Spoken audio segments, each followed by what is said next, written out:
SNS 보면 되게 가관이에요. 제목이 뭐 기침 놔뒀더니 알고 보니.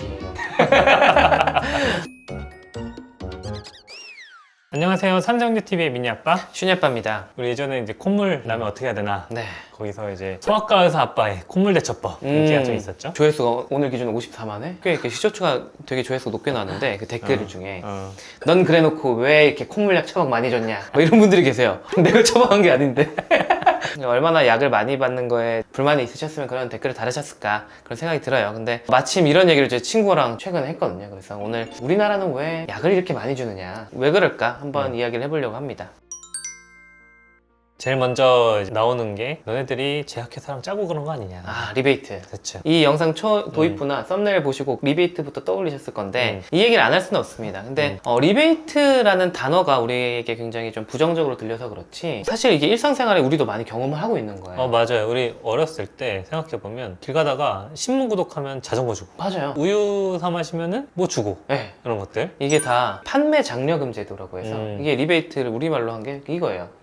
물건 사면 사은품이나 상품권 주거나 네이버 구매하면 N포인트 주잖아요. 그렇죠. 그것도 판매 장려금 제도고 요즘도 인터넷 설치하면 돈 준다. 이렇게 얘기하는 것도 다 판매 장려금 제도, 그러니까 리베이트입니다. 네. 근데 이제 이게 의사와 제약회사와의 관계에서 생기면은 이제 불법이 되는 거죠. 네. 그래서 우리나라에서 좀 리베이트라는 단어가 부정적으로 이용되는 경우가 이제 의사랑 제약회사 관계도 있고요. 그 다음에 고위 공무원이나 회사의 되게 책임자가 다른 사업자와 계약을 할 때 계약의 어떤 대가를 리베이트를 약속받고 계약하는 경우를 이런 리베이트는 안 된다 이렇게 하고 있는데, 그러니까 쉽게 생각하면 그런 것 같아요. 돈을 쓰는 사람하고 결정을 내리는 사람이 따로 있는데 돈을 쓰는 사람한테 장려금이 돌아가는 게 아니라 결정을 내리는 사람한테 장려금이 돌아가는 거죠. 돈을 지불하는 사람에게 대가가 돌아가지 않는, 그럴 때 문제가 있다라고 보면 될 것 같아요. 그래서 우리나라는 의료계 리베이트는 불법이 맞습니다. 그래서 이제 최근에도 이제 한창 뉴스에도 많이 나왔고 한 몇 년 전에도 이제 대규모로 이제 리베이트 관련된 법 강화가 좀 많이 되고 해가지고 최근에는 좀 많이 없어지긴 한 것 같지만 그래도 이게 좀 사회적으로 문제가 되기도 하잖아요. 그래서 이게 뭐 법적으로 어떻다 이런 문제를 떠나서 저는 개인적으로 환자 치료의 방향성이 이런 대가성 때문에 결정되면 안 된다라고 생각을 그렇죠. 해요. 네. 뭐 저는 이제 이런 거랑 전혀 상관없는 부분에서 일을 하고 있지만 저도 이제 리베이트가 많이 성행되고 있고 이런 것들에 대해서 개인적으로 문제라고 생각하기 때문에 좀 오늘 영상에서는 뭐 이런 것도 영향이 있을 수 있겠지만 다른 지점들을 좀 한번 지적을 해보고자 영상을 기획한 것도 있으니까요. 뭐 이 뒷이야기들도 잘 들어보시길 바라겠습니다. 네. 개원가 특히 이제 의원급에서 일하시는 선생님들은 또 고민이 많아요. 대학병원은 사실 워낙 안 좋은 환자들이 많으시니까 약을 많이 복용하시게 되는 경우는 많지만 그냥 일반 동네에 있는 개원가, 병원 의원을 방문하신 분들이 나 병 별로 없는데 이렇게 약을 많이 주지? 라고 하시는 분들이 있는데 거기엔 또 나름의 원장님들의 고충이 또 있습니다. 맞아요. 콧물 영상에서도 그렇고 원래 원칙적으로 가면 굳이 안 먹어도 괜찮은 그런 상황이지만 그렇게 하다고 하면 병원이 운영이 안 되잖아요. 네, 이게 제가 최근에 친구랑 얘기했다는 게 제 수학과 동기인데 동네에 이제 개원을 했어요. 운영을 하는데 이제 본인이 딜레마가 생긴 거예요. 원래 그 동기 성격은 원리 원칙을 되게 중요시하고 논문과 가이드라인과 이런 것들을 토대로 해서 전공의 때부터 공부를 엄청 많이 했어. 근데 개원을 하자마자 이 원칙대로 못 산다. 신념이 무너지는 것 같다. 어려운 심정을 토로를 하더라고요. 참 여러 가지 복잡한 이유가 있는 것 같아요. 단순히 뭐 의사가 돈 벌기 위해서 하는 거라기보다는 이게 만약에 내가 처방을 안 해주면은 옆에 병원에 가요. 한마디로 요즘 사람들은 약 한 방에 증상이 싹 없어지길 바란다. 그러니까 이 약을 먹고 증상이 없어지지 않으면 문제라고 생각을 한다. 우리가 한 번 아프면 며칠 조금 증상이 갈 수 있고 그 과정에서 더 건강해지는 것도 있고 특히 아이들 아플 때 좀 며칠 아플 수도 있잖아요. 근데 이 증상들이 한 번에 싹 없어지길 바라는 것 같아요. 근데 그게 또 이제 부모님의 욕심일 수도 있겠지만 특히 애들 같은 경우 사회적인 문제 때문에도 그럴 수도 있어요. 왜냐면 그렇죠. 이제 돌봄의 문제가 생기기 때문에. 맞아요. 그리고 특히 이제 코로나 때 그걸 너무 크게 당했어. 호흡기 증상이 있으면 어린이집을 못 갔어요. 유치원을 못 갔어. 그런 걸 한번 경험하고 나니까 이제 만약 콧물나고 기침한 애를 유치원이랑 어린이집 보내기가 힘든 거야. 맞아요. 이거 빨리 약을 먹여서 없애야 될 것 같고, 이게 만약에 우리가 직장 분위기나 이런 것들이 돌봄을 좀 더 할 수 있게 분위기가 형성이 된다면 조금 아프더라도 좀 지켜볼 수 있을 거예요. 근데 그게 아니고 엄마들 출근해야 되는데 애가 아프다 그럼 이제 긴장을 하는 거죠. 기침한다고 집으로 다시 보내면 어떡하지? 약간 이런 걱정들 때문에라도 약을 열심히 먹이려고 하는 것 같아요. 근데 이게 과도한 경우가 있습니다. 제가 아는 경우가 뭐가 있었냐면 아이가 기침을 한다고 아침에 수학과를 갔어요. 약을 한 번 먹였어.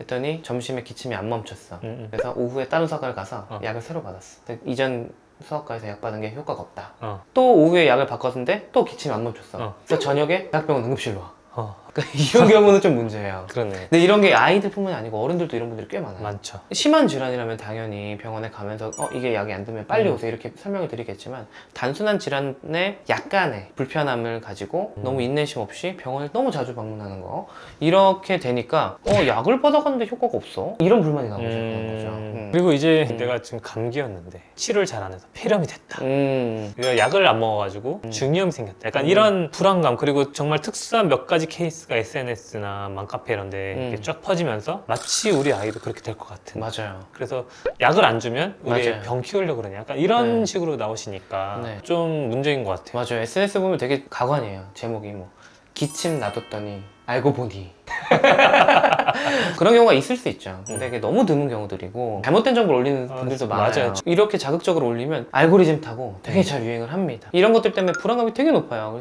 이것 때문에 약을 조금만 주거나 약을 안 준다 그러면 또 거기 불만이 생기는 거죠. 이런 사회적 분위기가 있는 데다가 우리나라는 병원 가기 너무 쉬워요. 얼마 전에 독일 사는 친구랑 이게 얘기를 하는데, 감기 걸려서 병원 가는 얘기가 뭐가 나왔어요. 독일 사는 친구가 감기 걸렸는데 병원에 왜 가? 근데 이렇게 우리나라는 뭐 소아과 요즘에 없다, 뭐 오픈런 해야 된다, 뭐 대기가 너무 길다 하지만 그래도 진료 한번 보기 어렵진 않잖아요. 거기다가 진료비가 되게 싸니까 아이 병원 한번 데려가는 비용이 커피 한 잔 값? 그러니까 그래서 아까 말씀드린 아침에 갔다 오후에 갔다 저녁에 응급실까지 갔다 이런 경우들이 심심치 않게 생기는 겁니다. 그래서 저는 참 안타까운 게, 약을 과도하게 많이 쓰는 병원들이 되게 잘 치료해 이렇게 인식이 되면서 센 약을 많이 써주는 병원을 오히려 찾아가는 문화가 있어요. 그래서 한편으로는 약 많이 주는 병원을 피하시는 분들도 있지만, 사실 더 많은 분들은 약을 많이 주는 병원을 더 선호하는 게 우리나라의 문화입니다. 그러니까 우리나라 사람들은 약간 특징이에요. 무언가 손에 받아가지 않으면 서비스를 제공받았다고 생각하지 않아요. 저도 이런 경험이 많은데, 아이가 좀 안 좋긴 한데 약을 먹을 병은 아니어서 진찰도 열심히 하고 상담도 1, 20분 열심히 했어요. 오늘 근데 약 처방은 필요 없습니다. 그냥 진료비만 수납하고 가세요 하니까, 약도 안 주고 무슨 진료 있다고 돈을 내라는 거, 그런 분들이 생각보다 많아요. 약 좀 주지 그랬어. 주의력이 없어. 서재라도 주지 그랬어.